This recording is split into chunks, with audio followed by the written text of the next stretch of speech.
Hello, friends, and welcome to another edition of the Bleed Los Podcast. This week's podcast is brought to you by your good friends at TicketIQ.com. Do you like going to baseball games? I do. If you want to save money while going to baseball games, then you got to use TicketIQ.com. Our good friends at TicketIQ.com have given us a unique link that you can use to save money on acquiring tickets to Dodgers games, whether they're on the road, at the Ravine, wherever they may be. All you have to do is simply go to DodgersBeat.com. In the link tree, click on the Ticket IQ link, and it will direct you to their website, and you can begin all the searching for all the tickets. Huge thanks to them for the consideration. As always, terms and conditions do apply. Please see their website for more details. TicketIQ.com. They actually saved me a few bucks when I was at a road game a week ago when I was in Denver. It's legit. It works. And for being a listener to this podcast, you too can save some money. So please, go to DodgersBeat.com. This is a Dodgers Beat production. Go there, click on TicketIQ.com. It'll take you to their website, and the rest is there. And again, terms and conditions do apply. Please see their website for more details. Big thanks to TicketIQ.com.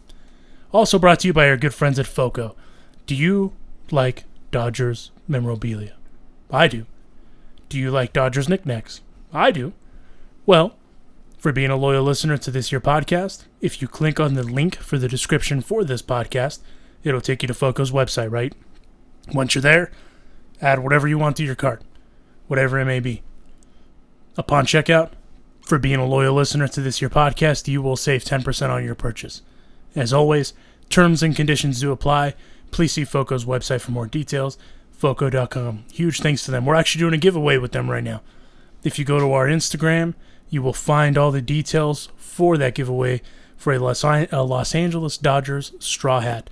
Super sick hat, especially right now with it being super hot. You can sit in the shade a little bit with that hat. Check out that giveaway at the Bleed Los Podcast Instagram, which is at the Bleed Los Podcast. So go check that out. Again, terms and conditions do apply. Please see their website for more details. Huge thanks to FOCO.com. And last but not least, our good friends at BleedLos.com. They are a fan apparel company that is dropping all of the apparel. You want that Joe Kelly Loteria shirt? They got it. You want some Culichi merch for Julio Urias? They got it. Walker F. and Bueller? They also got it. Check it out. If you go to their website, which is BleedLos.com, add whatever you want to the cart, use the promo code BleedLosPod10, you will save 10% on your purchase. Terms and conditions do apply. Please see their website for more details. Huge thanks to BleedLos.com. Check it all out. This week we are joined by Elisa Hernandez. She is a Spectrum SportsNet LA Field Producer. Had a great conversation with her about the transition of going from Alana to Kristen Watson. We talk about some behind-the-scenes stuff with her.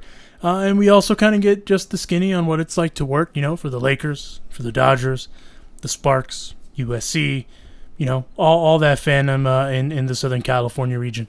Solid conversation, solid hangs. We welcome Elisa Hernandez here to the Carne Asada, so check it out. Here is Elisa Hernandez.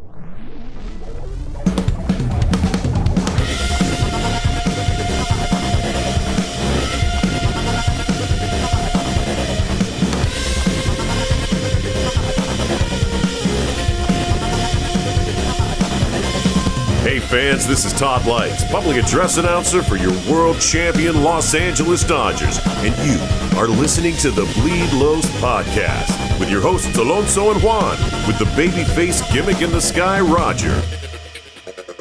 And this week we are joined in the Carne Asada by Elisa Hernandez, Sportsnet LA Field Producer with the Los Angeles Dodgers. But let's be real, she has several jobs, and I'm not going to list all of them off. But we really appreciate the time, Elisa. Thanks for joining us. No, I'm super excited to be here. So let's just get into it. You have a kind of a unique job with the Dodgers. Tell us about it. So I came in as field producer. I was field producing for Alana Rizzo in 2019. That was my first year. Then the world ended. And I came back for the 2020 season, which was super interesting because I went from having pretty good access to the team in terms of going into the clubhouse and the dugout and to basically only being allowed to go to our suite where we film the pregame and postgame show and my car. And that was it. So that was a very dramatic change, especially because I used to talk to these guys every single day. Good morning. How's your family? This and this, interviewing them. And then all that kind of changed in 2020. And then now this year, we're trying to get back to normal. We're still not getting the access to the players, obviously for safety reasons, but it's just so crazy when you go from really building a rapport with these players to seeing Kenley in game 93. And he's like, wow, you're back. Like, this is the first time I'm seeing you like you without your mask. And I'm like, hey, Ken. And we like talk for a quick second, and you don't stop to think like it's game 93. And this is the first time I'm actually in front of Kenley Jensen, actually having a conversation with him. That's not on Zoom or email with PR, things like that. So we're trying to get back to normal, but field producing is a lot of fun.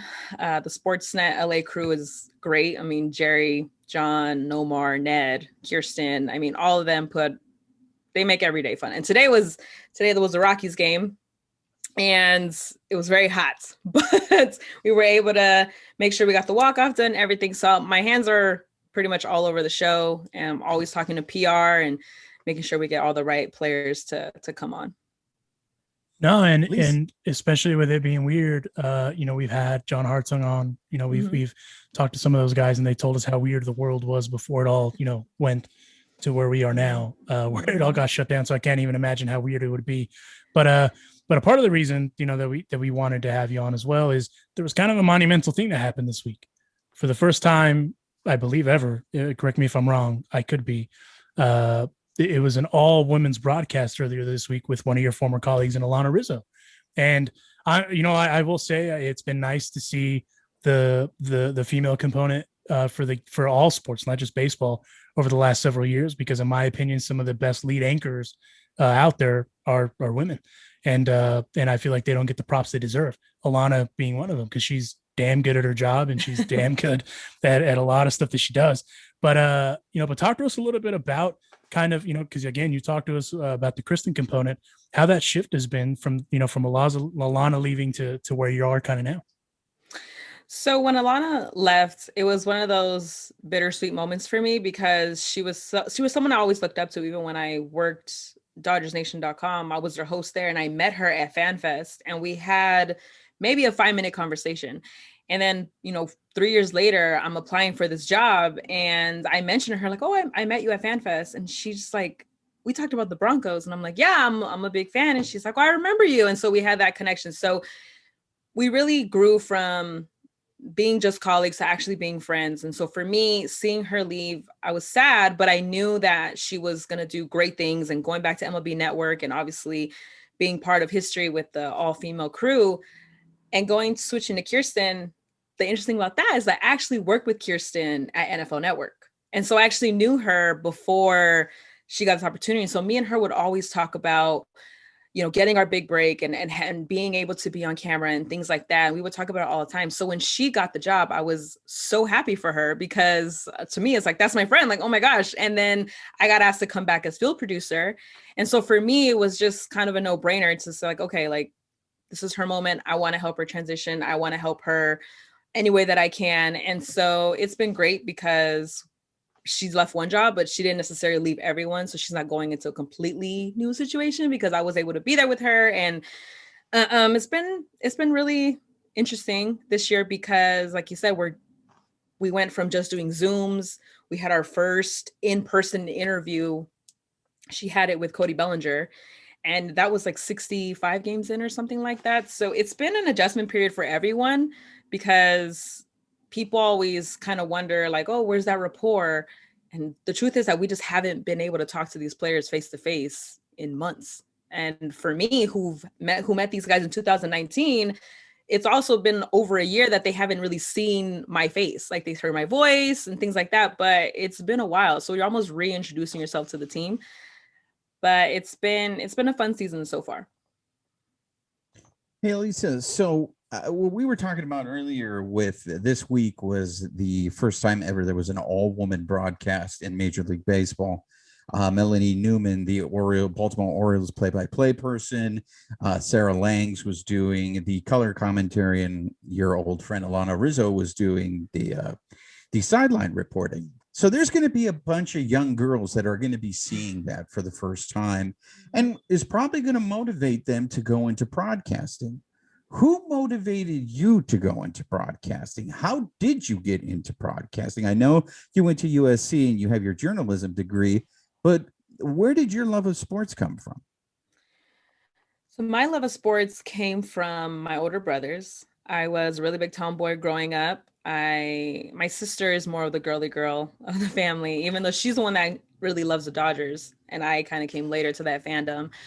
But I always wanted to play with my brothers, and I always wanted to play sports, but I was way too short. God made me 5'1", and all he did was give me a really strong voice. And so I tried to decide, like, how do I combine my love for sports with my love for talking and interviewing people and getting to know people, like, oh, sports journalism. And so growing up, I never really saw a lot of Latinas in sports, or maybe I just wasn't on the right channels. But Michelle Tafoya, Tracy Wolfson, like those kind of women, I saw them be on really high respected broadcasts, Sunday Night Football, as well as like just covering multiple different teams, and seeing the longevity of them and seeing their professionalism and the fact that they can cross over to a lot of sports. Like I would see them do golf, I'd see them do football, I see them do a variety of different things. And that let me know to not put myself in a box and don't just be on one sport. Like try to find your love for multiple things. And see in my background, I have football, I have baseball, I have basketball, I have all kind of things, USC stuff. And so going to USC was a really big goal for me because to me, it was in the center of LA where there's two of everything. And it's going to give me the most exposure. It's going to thrust me into this spotlight where it's like, either you're ready or not, but you're fake it till you make it. And so I got in, and through there, I was able to meet ESPN Shelly Smith, who is a big role model in my life with everything she's done from writing to being on TV. And it's helped me kind of maneuver and network in this industry. And all my jobs have basically come from USC alumni or professionals that I've met while being a student at USC that I just took the effort to introduce myself to, network with them, and then an internship will open up, and then kind of the rest was history. So it's just a matter of just talking to people. Like I said, with Alana, I met her in 2016. It was Fan Fest. And then 3 years later, I got the opportunity to work with her, and it was a no-brainer to take that job. And are you a native Angelina? I am. Born so and raised in Los what was Angeles, talk to me behind the reasoning as to USC over UCLA? Are you a spoiled child? Because for us natives, we all know what USC stands for. So. USC stands for not spoiled children, special children. No, so I love telling this story because it always puts to shame people think that I'm spoiled. So my mom is a really big reason I went to USC. When I was in high school, I'm rah-rahing about, oh, mom, I'll go to USC and I want to go to USC. Now, we're first generation here, and my mom's looking like, that's a pretty hefty bill. So my mom had a conversation with me, and she's like, do you really want to go to USC? And I said, yeah. She's like, are you going to get into USC? And I said, yeah. And she left her job at South Central Clinic to go work at the USC clinic when I was in high school, because she's like, there's no way that we're going to pay for this. So I'm going to bet on you. I'm going to switch jobs. I'm going to take a little bit of a pay cut because I believe in you. And we're going to do this together. And when she did it, I was like, so I really got to go there then. Okay. I really got to do this. And, at high school, once I graduated high school, I realized I really didn't learn anything in high school. And so I didn't get in my first time applying to USC. And so I went to community college at PCC. And I like to say that I learned to be a student because I learned how to study. I learned how to write. Really, I learned how to basically be just like focused on what you really want, because it's super easy to get distracted, especially at community college, because a lot of my friends went there. And so I took all my morning classes and I put all my eggs in one basket. I applied to only USC after a year at PCC. It's bold, and I probably won't recommend it to kids, but it's what I did. And I got in, and it was such a big accomplishment for me because not only did I get in, but I got offered a university scholarship from USC. I got offered multiple grants from California. So as grateful as I was for my mom's sacrifice, I actually didn't even use her tuition assistance till about halfway through my senior year. And so everything else was just stuff that I got through my grades and working hard and, working a part-time job because I'm the youngest of four. And so 3 of us went to college, including myself. And so I know the struggles of loans. I know the struggles of what it does. And so I wanted to make sure that I made the most of it. And being at USC 4 years, I was a super duper senior by the time I left. And it's just one of those things that everyone that I looked up to either went to USC, played for USC. And to me, like you said, it wasn't even on my radar. It wasn't even on my level.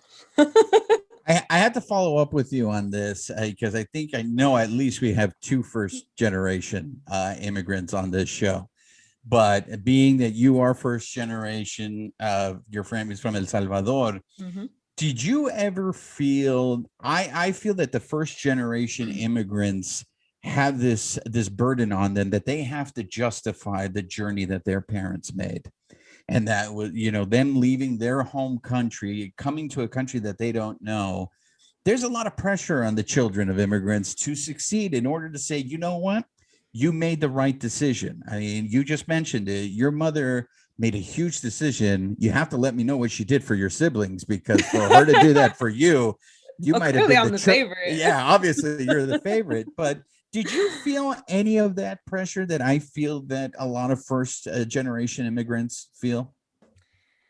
I wouldn't say pressure. I took it more as motivation because I was the baby of the family. So, my oldest brother, Dennis, he went to Northridge, and then my sister decided to go to Northridge as well for business. And so they did it so seamless.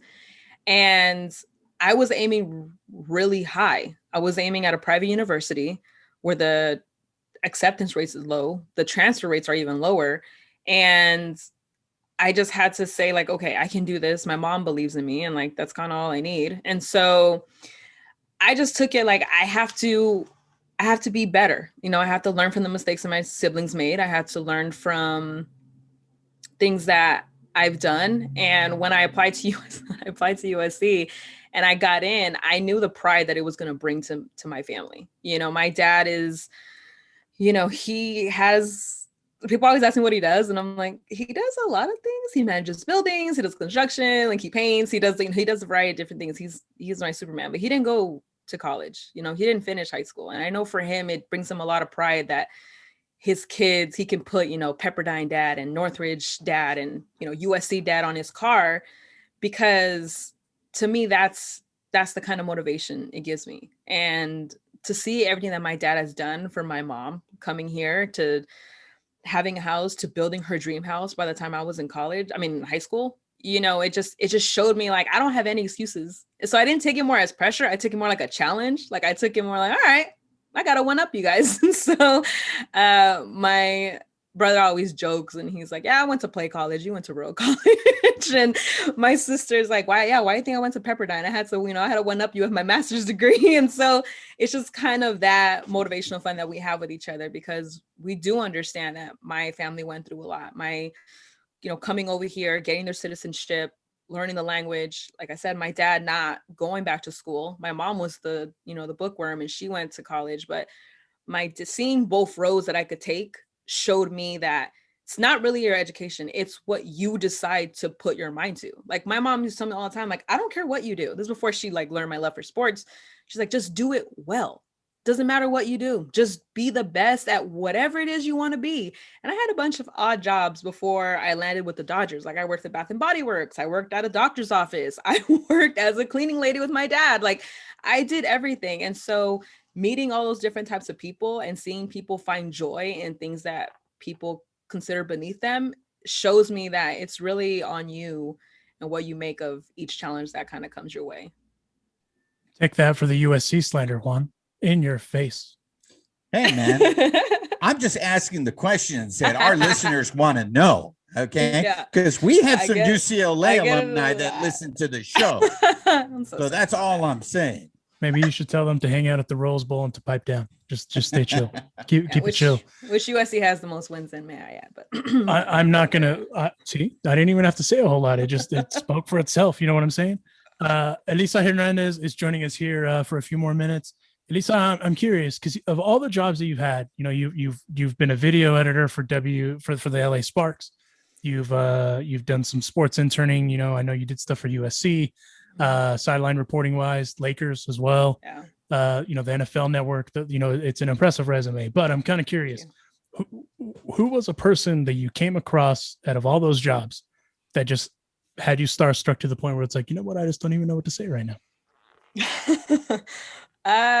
It was two people. One was Derek Fisher, which I didn't think that I was gonna get starstruck when I met him. I met him at a Lakers All Access event that I was covering for, at the time, I want to say Campus Circle magazine. And they sent me there and I was kind of like, all right. And they were like, oh, hey, Elisa just wants you, Derek Fisher. And I was just like, and the second I saw him, point four just like popped in my head. And like me as a kid and watching and I was just like, hi, Derek Fisher. And he's like, hi, how are you? I'm good. And I'm like, and I could hear like my professional voice, like, snap out of it, get out of it. And like the kid in me was like, you just shook Derek Fisher's hand. Like, oh my gosh. And then I like snapped out and I was like, why don't I ask you a quick question? And like I asked him a couple questions and like that was it. I did not see that one coming. And the second one was the guy that's behind me. And for the guys, people listening, it's Kobe Bryant's picture. It's when I met Kobe. And when I met Kobe, it was more the fact that I couldn't believe that I got to meet Kobe being a college student, because I was able to kind of finesse my way with my internships. So, I'll go to Lakers practice. Oh, I'll go to Laker game. Oh, can I go to this game? So I was kind of the busy bee that way. And when I got to meet him, he just demanded such a high respect when you were in the room. And he made you just make sure that you had your ducks in a row. There's no messing up, sit up straight, have good posture. Like he just kind of had that energy that just motivated you to want to ask the best question in the room and have him ponder something longer than maybe other reporters. Like you never wanted him to be like, what? You know, you wanted to give him a good question. And so meeting him was one of those moments for me when I met him at Lakers Media Day. And one of my favorite pictures that I have of myself was I'm in a scrum and I'm 5'1". And so behind me is Lisa Leslie. Next to me is Jim Hill. In front of me is Kobe. And then I'm there, my little face. Like you can't even see my body. It's literally just my face. And like you could see my hand stuck out with my phone recording, you know, his media scrum. And you know, seeing him put me in a starstruck mood, but it also like let me know, like, don't be in a starstruck mood. You're in front of Kobe Bryant. He don't got time for this. He don't got time for you to be fanning over him. You need to do your job. And so those are the two people that definitely got me. I'm big, being raised here in LA. I'm a big Lakers fan. So those two guys got me. Derek Fisher, though, I did not see coming. I will say that. Elisa, you're a hustler. I mean, not only do you work for the Dodgers, but you also, like you mentioned, work with the Lakers. You also work for NFL Network. I mean, you're going everywhere, and you're trying to establish yourself in a career. And we just saw it past, this past week with the first ever all-female broadcast. And yes, while more women it's becoming something that it's more common now to see women in sports, there is still a struggle for women in sports. There's still obstacles that you guys have to run through that men don't have to deal with. On top of that, you're a Latina. And I think the issues with minorities in the position of sports has come up. For example, recently what happened with Maria Taylor. Maria Taylor made a decision that I think I admire it. She was not going to stand up for the disrespect that she received. So she moved on from ESPN to NBC. Mm-hmm. Being that you're still in the position that you're trying to elevate yourself in your career, how do you manage that? How do you deal with the fact that I'm not going to allow myself to be disrespected, but at the same time, I can't burn bridges that I know might prevent me from having opportunities? I learned to say no. I learned to not accept every job that comes my way. Sometimes people offer you opportunities, but you look at kind of what they stand for, you look at the kind of stuff they produce, and you see them portray their female athletes a certain way or female talent a certain way. And I don't want to be disrespectful, but like, I'm not the kind of talent that's going to go on YouTube with like a low cut shirt, short shorts, talk about sports, because you're not listening to me talk. You're looking at me. And look, to the women that do that, that's for you guys too. That's just not for me. And so I had to learn to say no, even though I thought like, but this opportunity lets me be on camera and this opportunity allows me to get access to this. But at what expense? You know, what part of you are you giving up to get that? And so I had to really balance that out. And it's also just choosing organizations that have a certain level of respect, that determine that whoever works for them needs to be a certain way. I mean, look at our crew on SportsNet LA. John, Jerry, Nomar, Ned, Kirsten, they all get along very well. Oral, Joe, like everyone helps each other out. Like no one there is a diva. No one there is trying to outshine someone else or make someone look stupid. The way that I've seen them welcome Kirsten in and answer questions for her, and do you have anything, you have any questions about this and it, it's just it shows me like I'm in the right place. I'm surrounding myself with the right kind of people. And that's how I felt when I went to go work with Alana. For me, it was like, wow, I get to not only work for her, but I get to learn from someone that's well respected, someone that knows her stuff, and someone that if I pull my weight, she will recognize that same hustle and that same thing in me, so that maybe down the line she can help me one day. It was before we actually became friends. I was just thinking like creating a colleague, creating a bridge. And don't get it twisted, I've met people that told me they were going to help me and flirted with me and told me they were going to help me. And it's just kind of a vibe you get. And so you have to kind of politely decline, politely just say, oh, okay, like, thank you so much. You know, I can't right now, things like that. I've had working in professional sports, athletes, oh, like, let's get a drink after, you know, just come to the bar at my hotel and we'll talk. And it's like, no, I'm okay. Like, thank you though. I appreciate it. And so you have to kind of see those moments and understand, like, unfortunately for women, you have to look at what it's going to look like versus what it is. And that's a really... How many times does that happen? Because I'm sure men don't have to deal with that. Men don't have to worry about their colleagues asking them out, you know, for a drink. But what you just said sucks. Mm-hmm. Because you have to worry about what's it going to look like, even if it's completely innocent. Mm-hmm. It's just I mean, you see this sometimes, like guy reporters, but, oh, I saw LeBron at the bar, we had a drink. And it's not seen any kind of way. It's just like, oh, wow, he ran into him. He probably got some insight. He's probably going to use it on the show tomorrow. But if you see a female reporter, oh, I saw this person at the bar with LeBron James, it's like, well, why is she at the bar with him? It was late.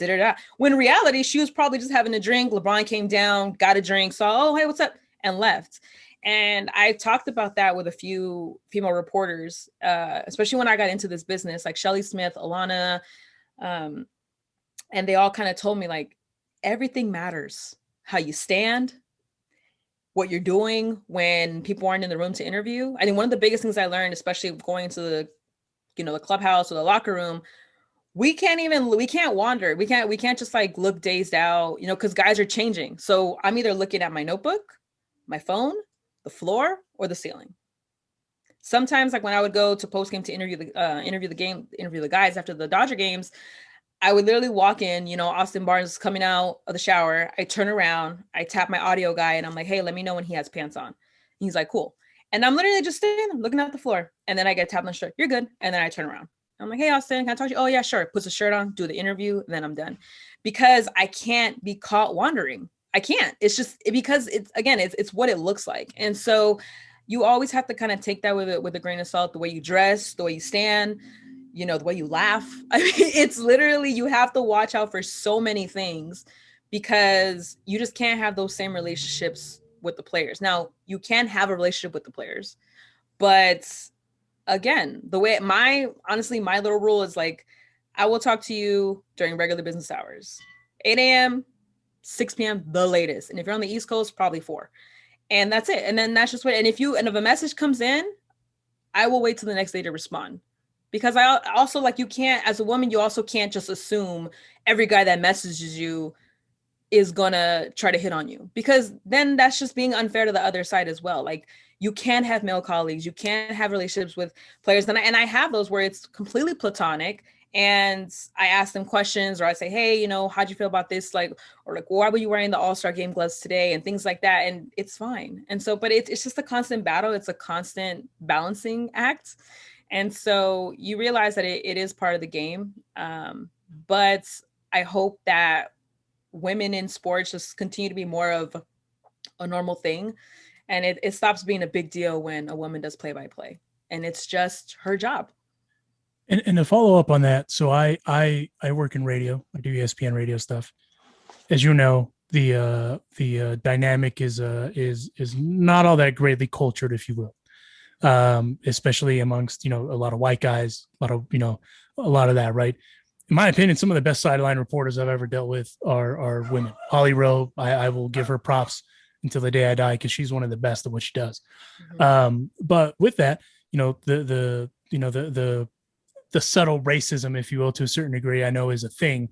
I know not as much in your market because it's a far more diverse market, but you talk to us about kind of how that is even a thing, not even just being a female, but also just being a brown female trying to break through in this industry.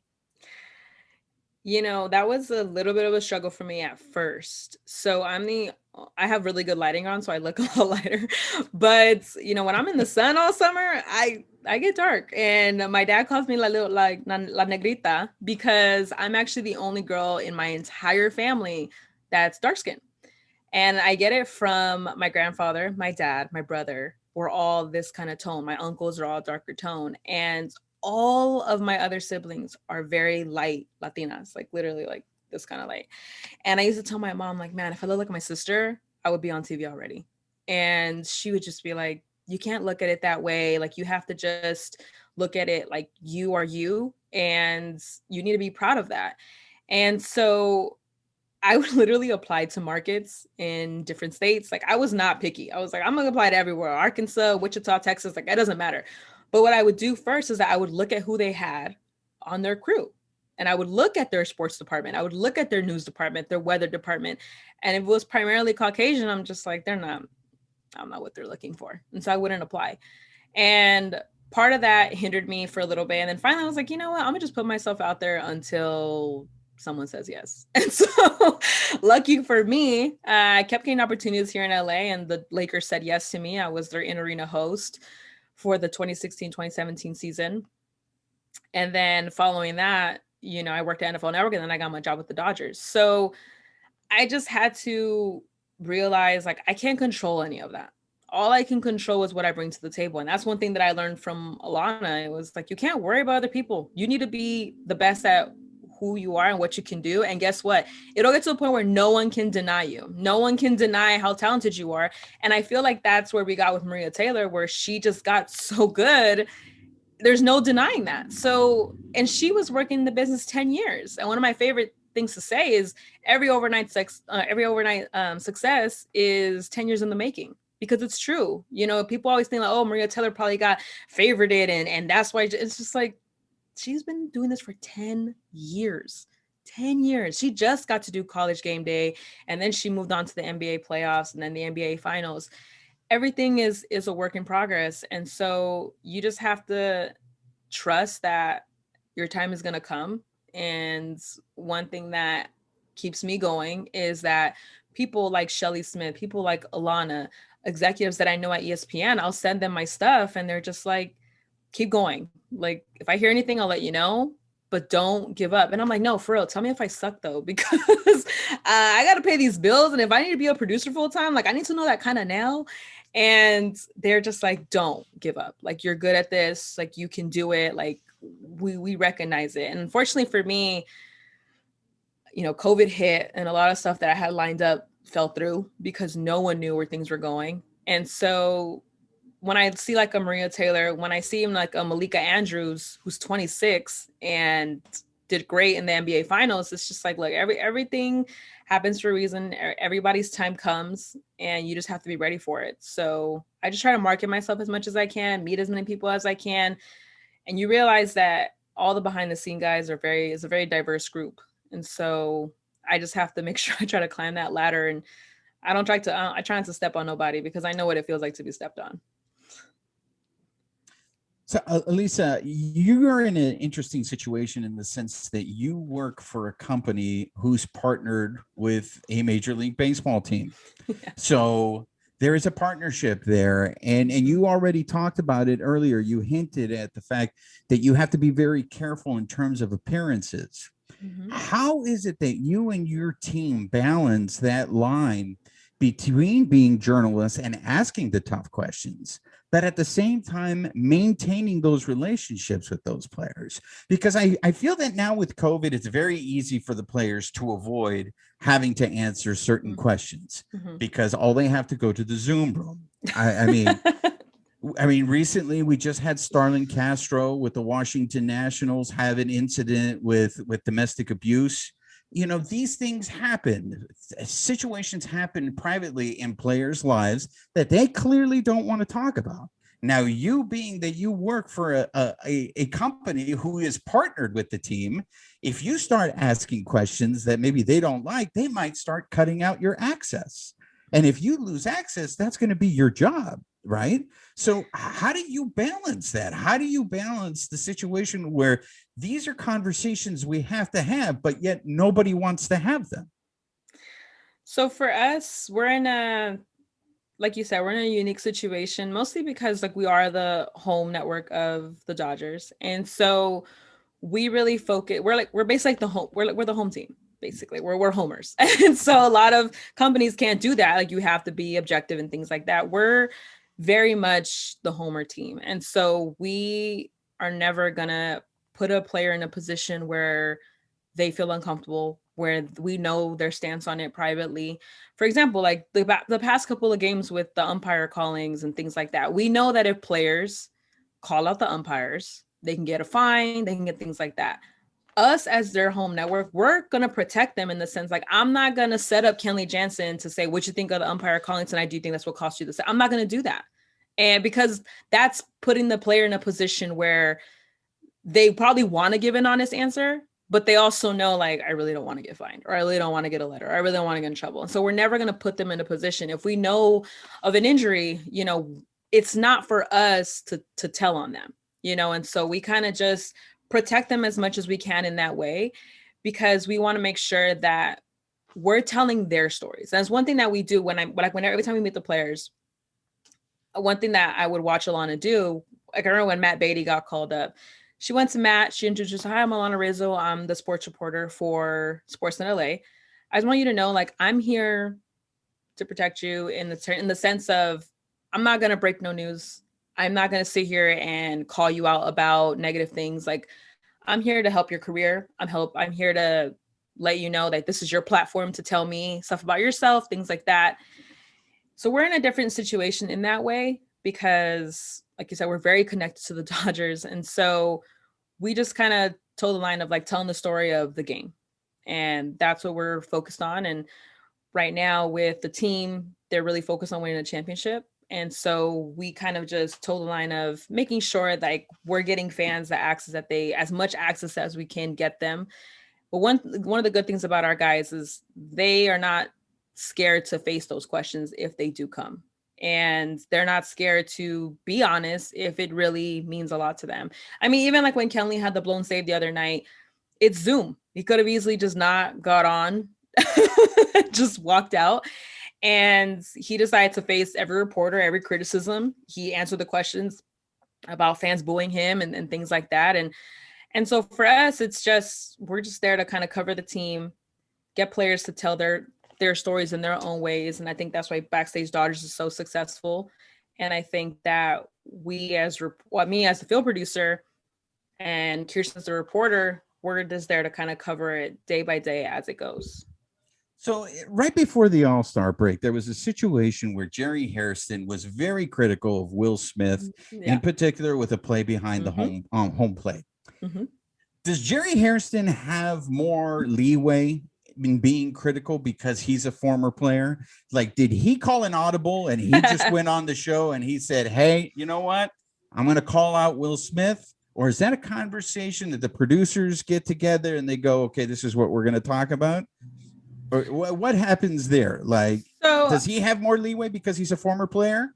I mean, it's not a written rule, but it's kind of like an unwritten rule. Like, yeah, I would say so. Because for me, like, I would never speak on it because I don't know what that is. But I actually applauded him on social media when he did that because he was very adamant about being on one knee and the fact that you gotta, at the major league level, they're teaching that and it comes out as too flashy and you got to be prepared for those moments.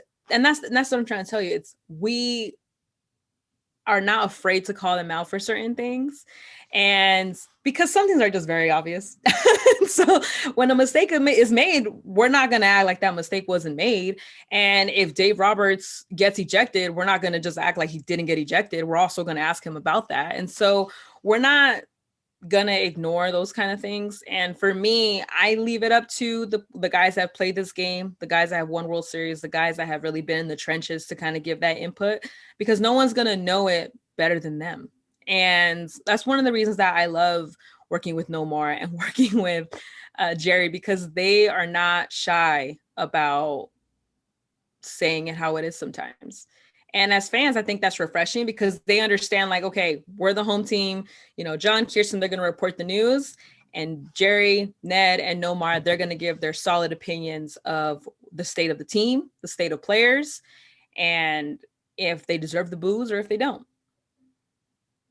Alonzo, you got anything? I know we're running short on time, and I got one more for her. Yeah, so I mean, I will say, you know, we protect our guests here as well, just like you guys protect the players.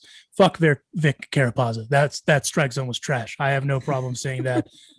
Even though I know some of those umpires, I have no problem also saying that Jerry Meals' strike zone was absolute fucking garbage. Take that.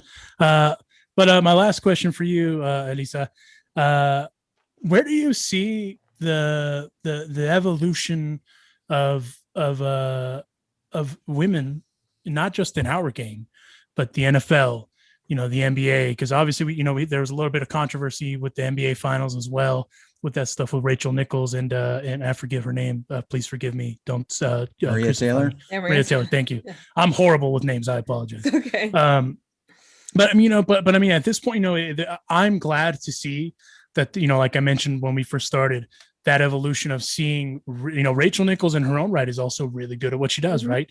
So, mm-hmm. There has been this evolution of seeing really good female, color and analysts that Doris Burke is another example who's phenomenal at her fucking job. Where do you kind of see that in the next few years? I'm just kind of curious to hear your take for someone that's in the trenches right now. I mean, I think it's going in the right direction. I think that there's a lot of work to be done, because what I don't want it to be, it shouldn't be a debate on if 3 women should be on a broadcast, and kind of what that means.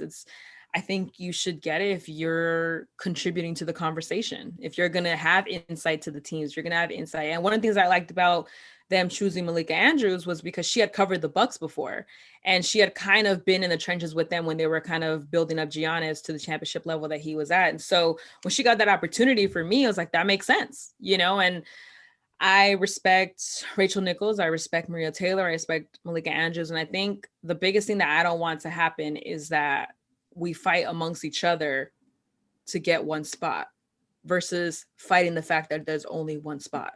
I think that's the bigger conversation that needs to be had.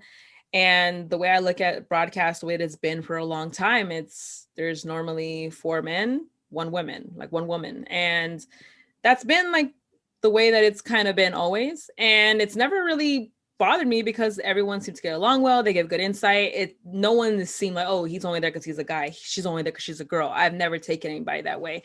But I think that we are going into the direction where we can have a female color analyst, a female commentator, female play-by-play. And it's not this like taboo thing of like, oh my gosh, like how are the ratings going to be? And how are this, it's just, I think like the more that we as women put ourselves out there in the sense like we know our stuff as well and not be too shy about it, kind of be a little bit of a shark, I think that it's trending in the right direction. For me, seeing Alana do what she did, for me, it paved the way. I'm just like, wow, so that can be, I can work with a crew that like that someday.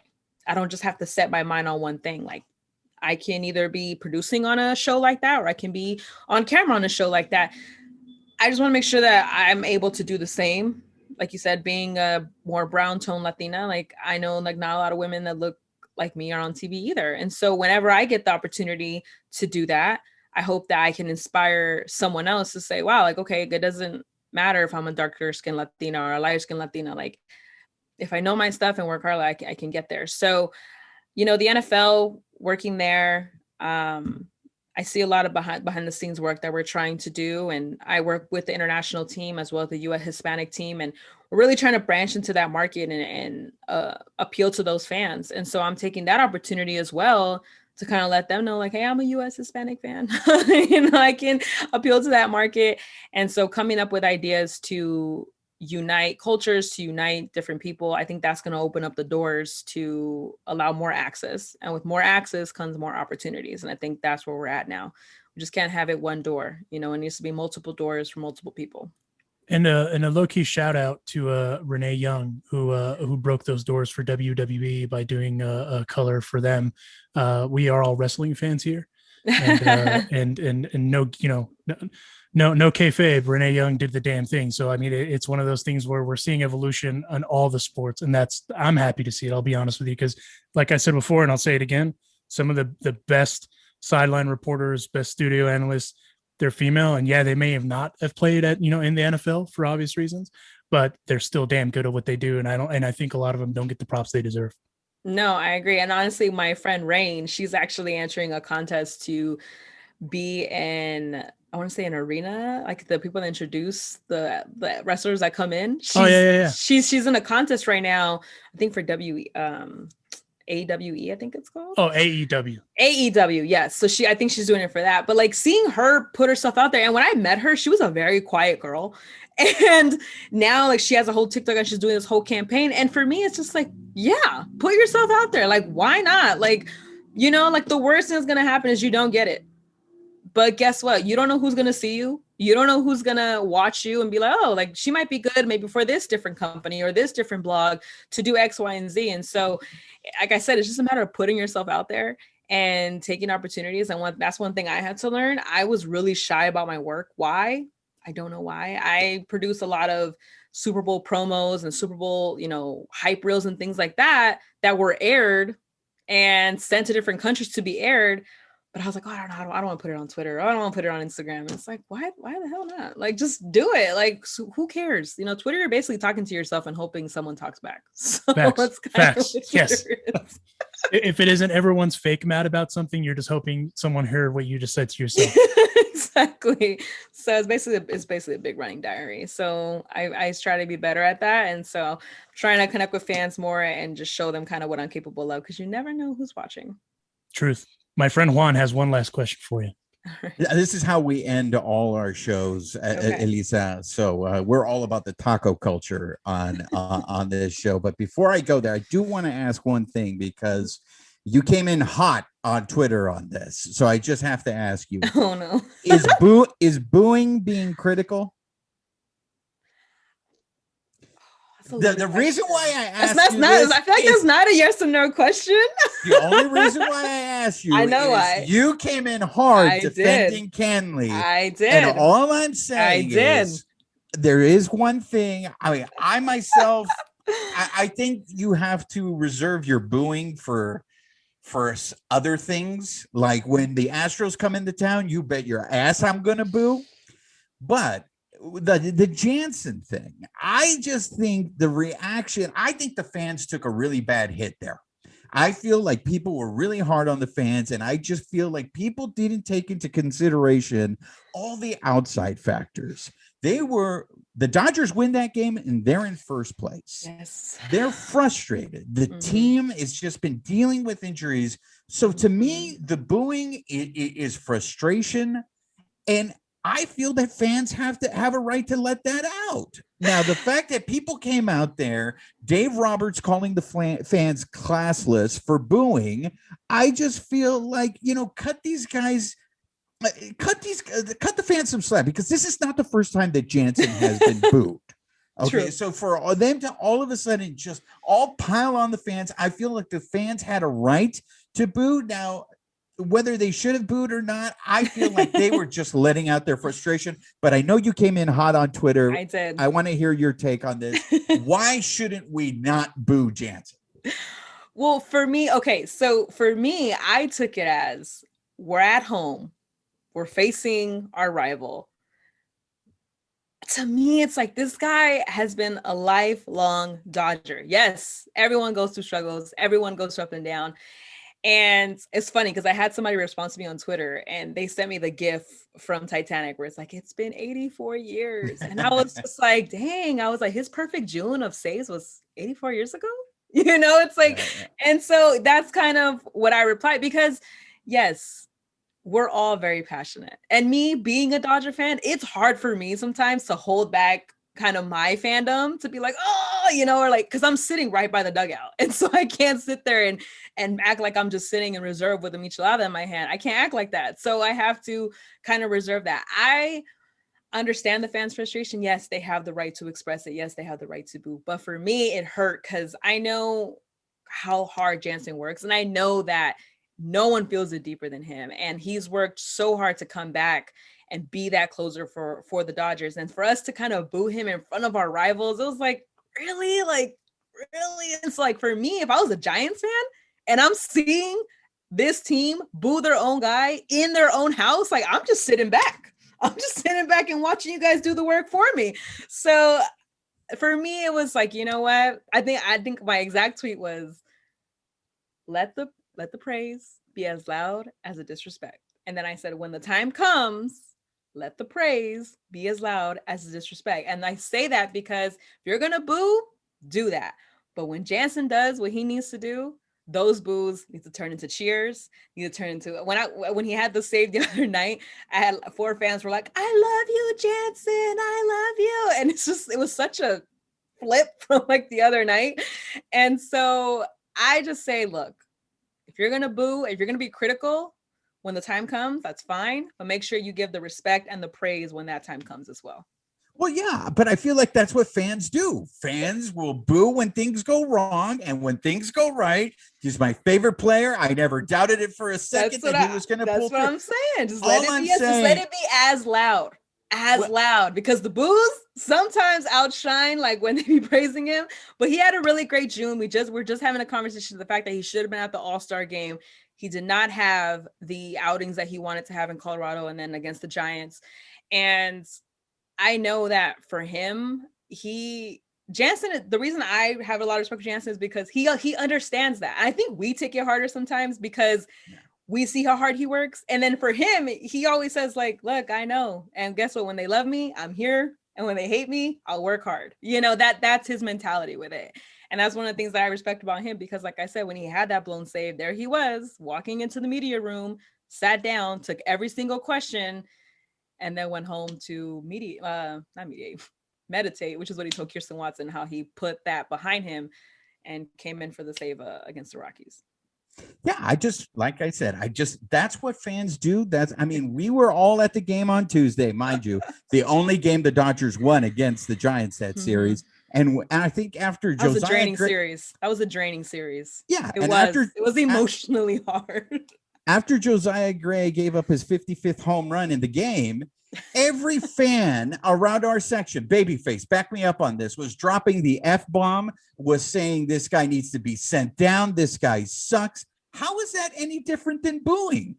I mean, this is what fans do. Fans want these guys to be perfect all the time. It's true. Why it's fanaticism, right, Alonso? I will say this. So I worked in the game, so I have a different perspective than these two guys.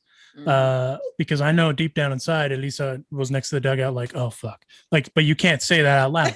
Like, you can't, right?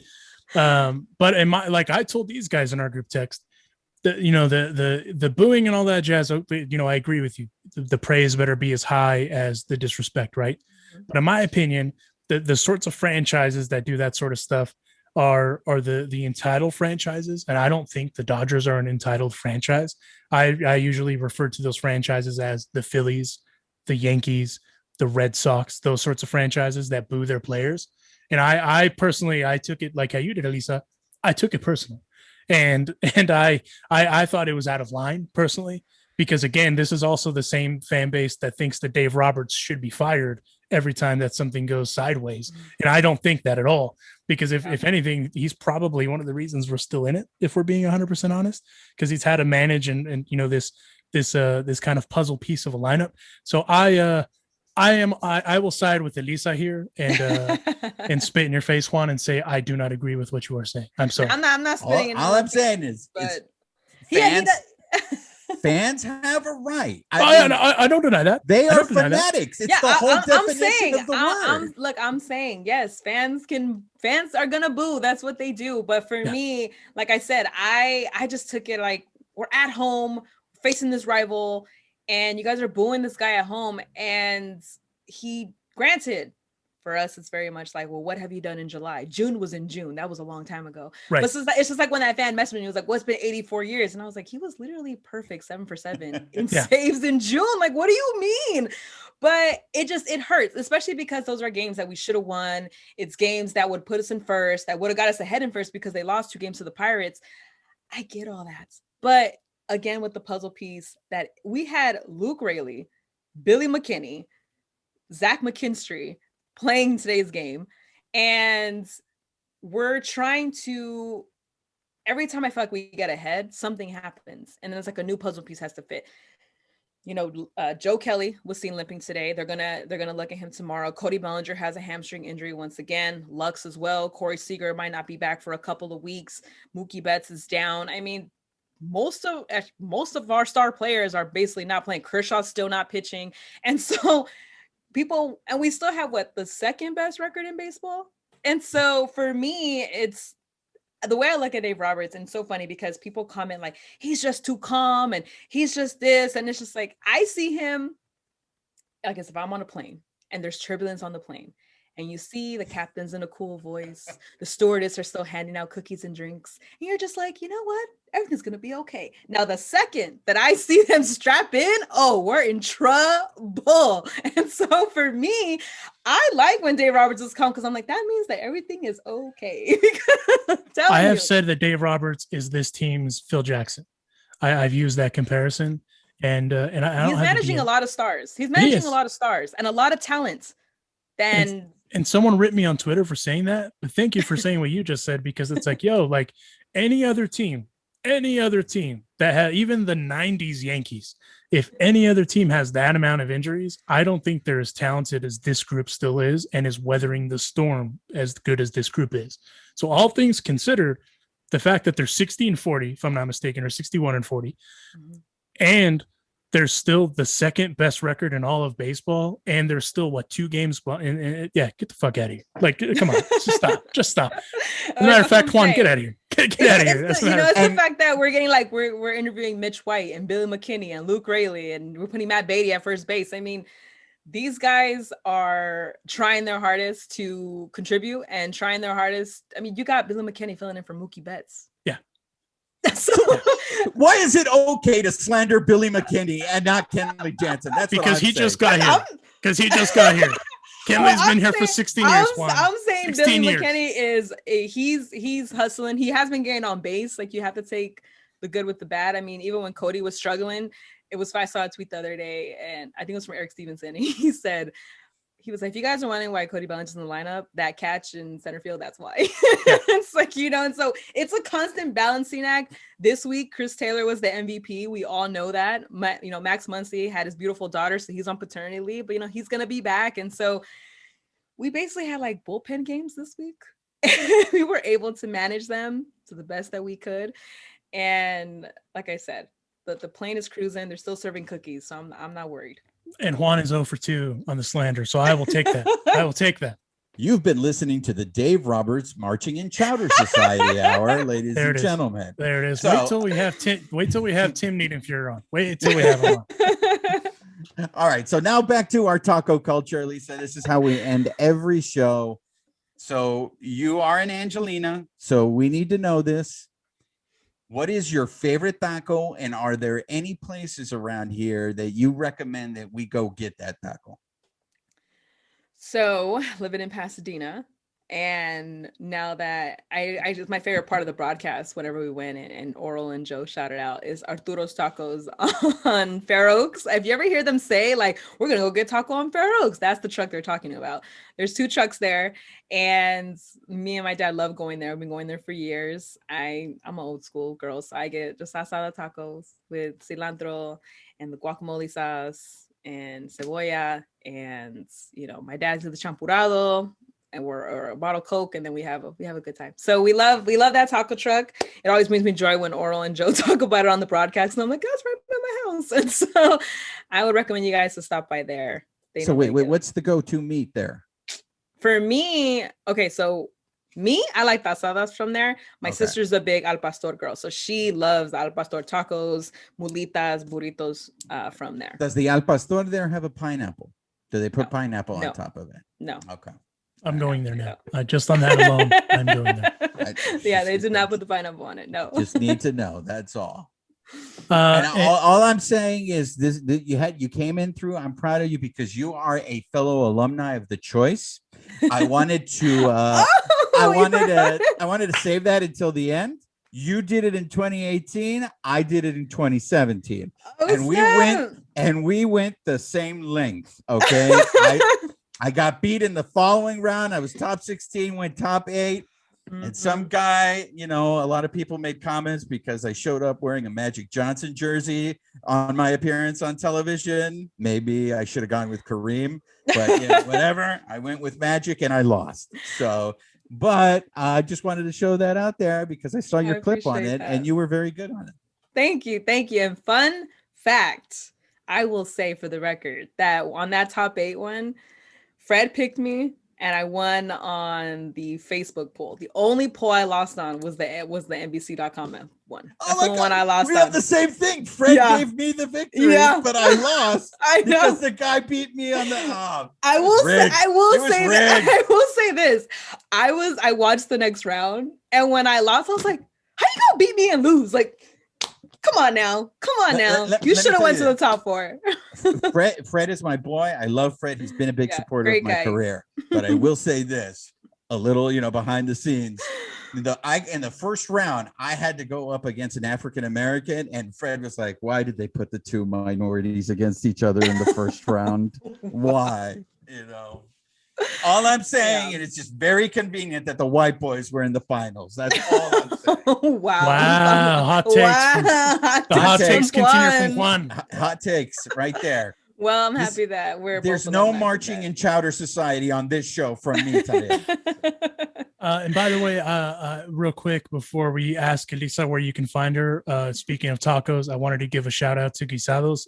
They were nothing but the best. I was there on Tuesday. I had a medical emergency, and they were nothing but the best about that too.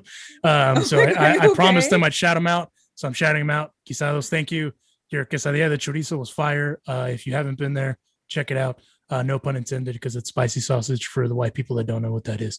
On that note, Elisa, where can people find you on the internet? You guys can find me on Instagram at Hernandez_LA and on Twitter at eHernandezTV. I feel like I'm gonna get a bunch of angry Dodger fans coming after me, but it's all good because I'm open to the conversation. And you can check me out on my podcast Sportsish on the Believe Network, which airs every Tuesday. And I will be following her on the gram only because I suck at Twitter. But please go check her out. Elisa, thank you for the time. We really appreciate it. We appreciate the candor, and we appreciate the taco recommend. Thanks, guys. It was great. You guys are fun group here. Fun group. Thank you. We really appreciate that. And on that note, go follow Elisa. Follow all things Elisa. Please. And we'll talk to you soon. There you have it. Big thanks to Elisa for joining us this week.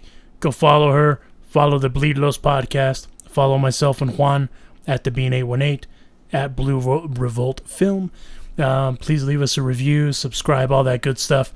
Huge thanks to each and every single one of you that supports this podcast. Without you, we would not get guests like Elisa. So please continue to support. We'll continue to bring the dope guests. But in the interim, stay safe, go Dodgers, and we'll catch you down the road.